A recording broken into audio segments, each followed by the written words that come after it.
History loves its monsters. We put them in textbooks, make documentaries, swear never again. But what about the atrocities that came before? The ones that drew the blueprint for horror itself? This is the story of how 60,000 people were systematically driven into one of the world's most unforgiving deserts and left to die of thirst. Not by accident, not in the chaos of battle, but by direct order of a German general who put genocide in writing and called it racial annihilation. Their crime? They dared to resist having their land stolen, their cattle seized, their daughters raped, and their culture destroyed. Between 1904 and 1908, in a place called German Southwest Africa, now Namibia, Imperial Germany committed what historians now recognize as the 20th century's first genocide. They drove the Herero and Nama peoples into the Omaheka Desert, poisoned the water holes, established a 250-kilometer military cordon, and issued orders to shoot anyone who tried to escape. Then they waited and watched as entire families collapsed from thirst, as children's lips cracked and bled, as the sand became a mass grave. The architect of this nightmare was General Lothar von Trotha, a decorated military officer who would later be studied by Nazi commanders planning their own genocides. His extermination order, the Vernichtungsbefehl, remains one of history's most chilling documents. The Herero people must leave the land. If they refuse, I shall compel them with the great gun. Any Herero found inside the German frontier, with or without a gun or cattle, will be executed. How does a supposedly civilized nation decide that an entire people should simply cease to exist? What transforms colonial officers into executioners? And why has this story been buried in the footnotes of history, unknown to most of the world? To understand the Death Desert, we must first understand what was lost. Picture Namibia in the 1880s. The Herero people have lived on this land for centuries, their entire culture built around cattle. These aren't just livestock, they're sacred. The connection between the living and the ancestors, the measure of wealth, the currency of marriage, the center of spiritual life. A Herero proverb states, "A person without cattle is not a person." The Herero are pastoralists, moving with their herds across vast grasslands, following the rains. They're not a backward people. They have sophisticated social structures, complex religious systems, expert knowledge of animal husbandry that would put European farmers to shame. They've traded with Portuguese merchants for generations. They know how to negotiate, how to adapt, how to survive. Their leader, Samuel Maharero, understands the changing world. He's seen what happened to other African peoples who resisted European colonization too directly. He's watched the British, the Portuguese, the Boers carve up the continent. When the Germans arrive in the 1880s, offering protection treaties, he makes a calculated decision. Accept their presence, trade with them, but maintain Herero sovereignty. The Germans call it German Southwest Africa. They promise mutual benefit, trade partnerships, respect for Herero land rights. Samuel Maharero signs the treaties, believing he can manage these foreigners, use them to counter his enemies, and preserve his people's way of life. He has no idea he signed his people's death warrant. At first, it seems manageable. German traders arrive, a few missionaries, some settlers. The Germans build a small coastal town called Swakopmund. They're interested in diamonds, in minerals, in harbor access. The Herero continue their pastoral life, moving with their cattle, watching these strange pale people with their elaborate uniforms and rigid manners. But then the character of German colonization changes. The 1890s bring a new wave of German settlers, poor farmers from Germany's overcrowded provinces, promised free land in Africa. There's just one problem. The land isn't free. It belongs to the Herero and Nama peoples who have lived there for centuries. The German colonial administration's solution is brutally simple. Take it. German settlers begin seizing Herero grazing lands. When Herero herders protest, German soldiers beat them. When Herero women walk to market, German colonists assault them with legal impunity. German traders offer Herero chiefs alcohol and worthless goods in exchange for land rights that the chiefs don't understand and never intended to grant permanently. By 1903, the Herero have lost roughly 60% of their land and nearly half their cattle to German theft and deception. Young Herero men are pressed into forced labor, building railways for their own dispossession. Herero women face systematic sexual violence from German settlers who face no legal consequences. Samuel Maharero watches his people being slowly strangled. The treaties mean nothing. German courts rule exclusively in favor of German settlers. The colonial administration views Africans as subhuman labor, not people with rights. He's tried negotiation. He's tried accommodation. He's tried appealing to German law, German honor, German Christianity. Nothing works. In late 1903, Samuel Maharero faces an impossible choice. He can watch his people be gradually destroyed through legal theft and systematic abuse, or he can fight. At 40 years old, this cattle-herding diplomat who preferred negotiation to violence makes a decision that will doom his people to something far worse than the oppression they already face. He chooses resistance. January 12, 1904. The date that changes everything.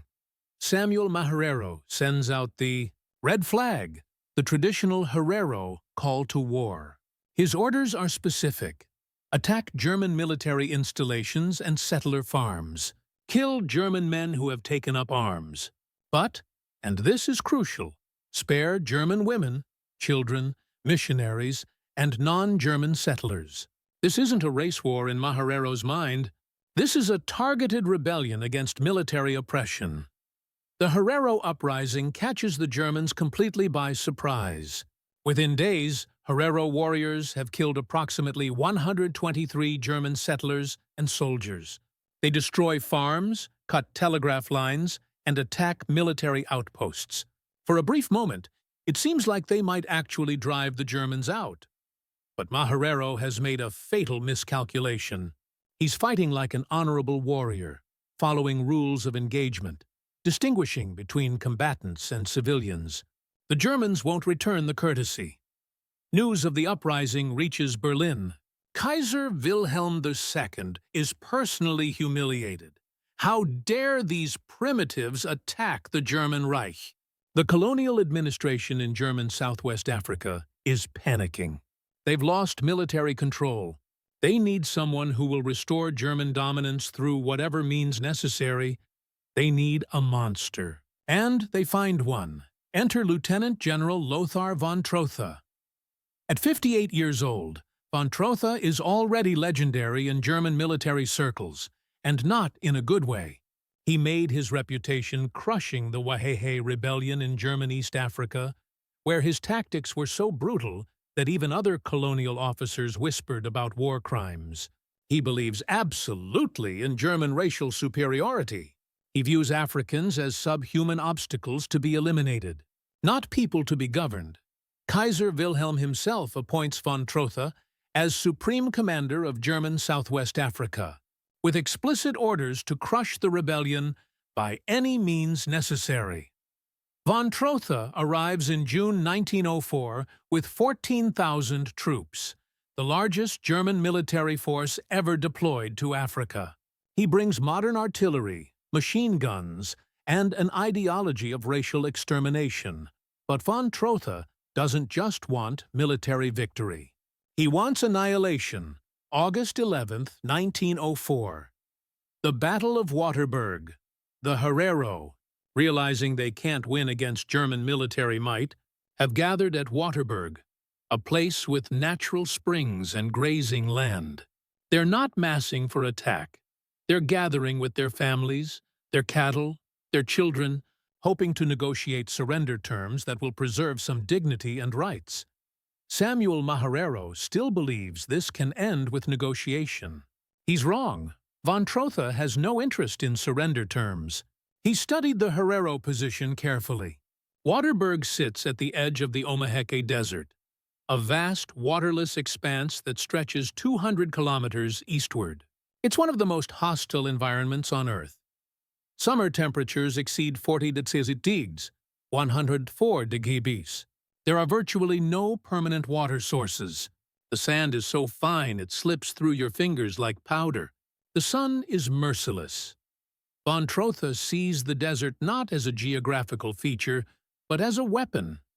His battle plan is unlike anything in conventional military doctrine. He positions his 2,000 troops not to encircle the Herero, but to leave one direction open, southeast, directly into the desert. He places his artillery and machine guns to create a killing zone on 3 sides. The only escape route is toward certain death, August 11th, dawn. The attack begins. German artillery pounds the Herero encampment. Machine guns rake across families trying to flee. The Herero warriors fight desperately, trying to protect their families, but they have spears and outdated rifles against modern German weaponry. The battle is a slaughter, not a fight, and then the Herero do exactly what Von Trotha wants. They run directly into the desert. Thousands of Herero, men, women, children, elderly, flee into the Omaheke with their cattle. They carry what water they can. They hope to find wells, to reach British territory 200 kilometers away, to somehow survive until they can regroup. Von Trotha doesn't pursue them into the desert with his main force. He doesn't need to. He does something far more calculated, far more evil. He sends small patrols to find every waterhole within 200 kilometers and poison them. He establishes a military cordon along the desert's western edge, a 250-kilometer line of German troops with orders to shoot any Herero who tries to return. He posts sentries at known water sources with explicit instructions. No mercy, no exceptions. Then he waits. Imagine yourself in the Omaheke Desert. August 1904. You're a Herero mother with 3 children. You fled the German guns 3 days ago. Your water ran out yesterday. Your youngest child is no longer crying. She's too dehydrated for tears. Your husband went searching for a well and never returned. The sun is a hammer. Your lips are cracked and bleeding. Your tongue is swollen. Your children's eyes are sunken, their skin hanging loose. You reach a waterhole. Thank God, a waterhole. And find it poisoned, animal corpses floating in the water. German soldiers have been here. You keep walking. Your eldest child collapses. You try to carry him, but you're too weak. You have to choose which child to carry, which child to save. This was the brutal reality for 60,000 people. The Herero try everything to survive. They dig for roots. They suck moisture from plants. They drink their cattle's blood, then watch the cattle die too. Family groups splinter. Parents abandon children they can no longer carry. Young people leave the elderly behind. The social bonds that held Herero society together dissolve in the desperate scramble for water that doesn't exist. Some try to return, to surrender, to beg for mercy. German patrols shoot them on sight. Von Trotha's orders are explicit. Any Herero found inside the German frontier, with or without a gun or cattle, will be executed. October 2, 1904. Von Trotha makes his policy official. He issues the Vernichtungsbefehl, the extermination order. It's one of the most chilling documents in colonial history. The Herero are no longer German subjects. They have murdered and stolen. They have cut off the ears, noses, and other body parts of wounded soldiers. Now, out of cowardice, they will fight no more. I say to the people, anyone who delivers a captain to one of my stations as a prisoner will receive 1,000 marks. Whoever delivers Samuel Maharero will receive 5,000 marks. The Herero people must leave the land. If they refuse, I shall compel them with the great gun. Any Herero found inside the German frontier, with or without a gun or cattle, will be executed. I shall spare neither women nor children. I shall give the order to drive them away and fire on them. Such are my words to the Herero people. He signs it. He publishes it. He ensures every German soldier knows. This is not war. This is extermination. The German military cordon holds through September, October, November. The rainy season that might save the Herero doesn't come. The desert kills with bureaucratic efficiency. No bullets needed. No mass graves to dig. Just the sun, the sand, and sealed water holes. German patrol reports from this period read like something from hell. They describe finding groups of Herero dying around poisoned wells.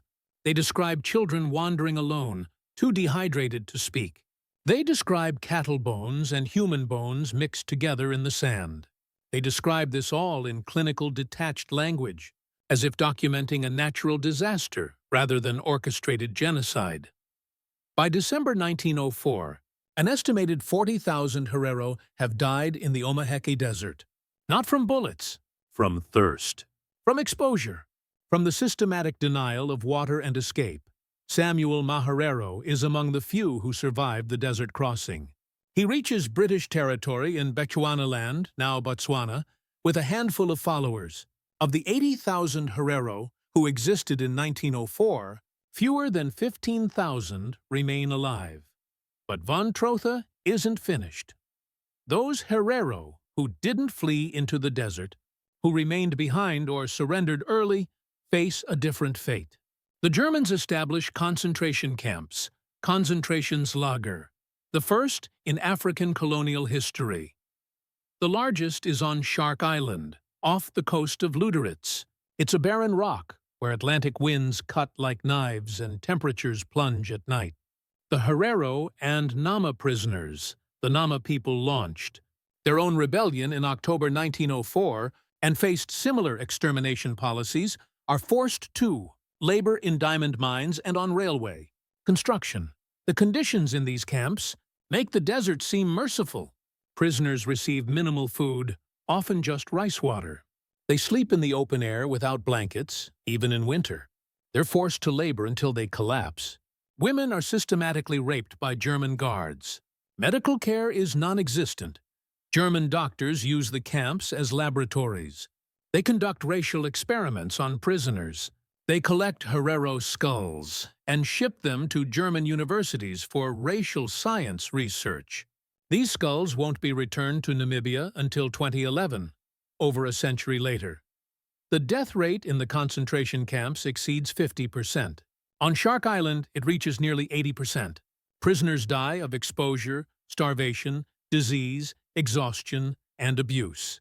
Their bodies are simply tossed into the Atlantic or buried in unmarked graves. By 1905, international reports begin leaking out. British newspapers publish accounts of German atrocities. Christian missionaries report the genocide to their home churches. Socialist politicians in the German Reichstag begin asking uncomfortable questions about what's happening in Southwest Africa. Kaiser Wilhelm II faces a political crisis. The genocide is becoming an international scandal.